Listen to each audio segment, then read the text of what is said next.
नमस्कार मित्रांनो, जय महाराष्ट्र. मित्रांनो, नाशिक पासून घोटी आपले गाव लागतं. त्या घोटीपासून राजूर अकोलेला एक रस्ता जातो. म्हणजे दिवसा त्या मानाने भरपूर तिथे गाड्या चालतात. तर माझी गाडी आली होती घोटीला. घोटीपासून मी राजूर अकोलेची एक गाडी भरली. तिथं सर्व सीट वगैरे सोडले.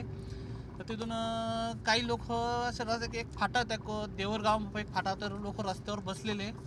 त्यांना 3 ते 4 तास झाले त्यांना गाडी नव्हती त्या रस्त्याला. तर मित्रांनो, ते मला म्हटले की दादा आम्हाला सोडून दे, आम्ही 3-4 तास झाले, आम्हाला वेटिंग झाली, आम्हाला गाडी भेटत नाही. मित्रांनो, मी त्यांना सोडलं. आता म्हणलं या भागातले आपल्याला माहीत नाही आहे, तर म्हणलं विचारत बसू. तर मित्रांनो, मी रस्ता विचारत चाललो आहे. तर अक्षरशः रस्ता चुकून गेलो. तर सांगायचं तात्पर्य असं की आपण जेव्हा बाहेर कुठे ट्रॅव्हल करतो, अनोळखी ठिकाण आहे, तर आपल्याला वाटलं का आता इथं ह्या गावात जायचं, त्या गावात जायचं, कुठेही जायचं जर असलं ते 2 गोष्टी कोणाला विचारूनच गाडी टाकत जा. कारण तुम्हाला मी एक रस्ता दाखवतो, या रस्त्याला खूप अंधार आहे, रस्त्याला गाड्या नाही आहे.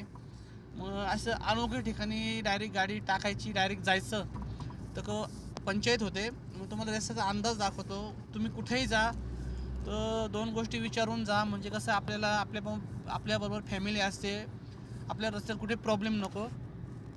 हे बघा हा रस्ता.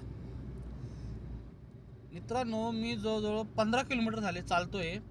मला या रस्त्याला गाडी नाही का काही नाही. अक्षरशः बघा किती सन्नाट आहे.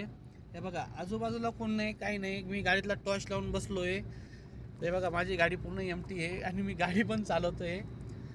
एवढंच तुम्हाला सांगणं आहे का कुठंही ट्रॅव्हल करताना जर पत्ता विसरले तर विचारून घ्या, मग गाडी टाका मित्रांनो. तर चला मित्रांनो, जय महाराष्ट्र.